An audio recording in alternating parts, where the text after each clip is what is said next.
Un'interessante iniziativa quella di oggi, organizzato qui in collaborazione all'Istituto Gallo.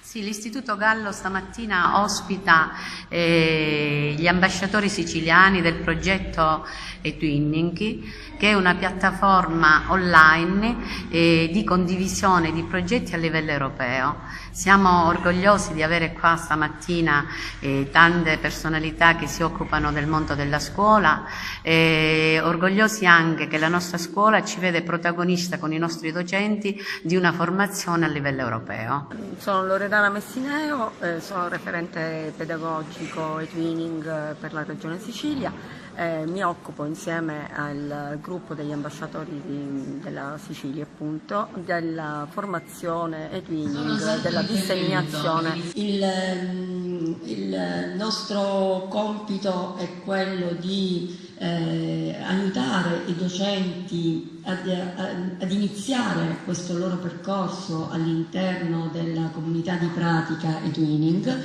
e di scoprire insieme tutte le potenzialità di eTwinning. Ce ne sono, credetemi, veramente tante. Molti docenti approcciano eTwinning con ansia perché credono che la lingua inglese sia un problema, uno scoglio, un limite. In realtà non lo è, anche perché in questa comunità di pratica la lingua inglese è utilizzata per comunicare, non stiamo parlando di inglese accademico.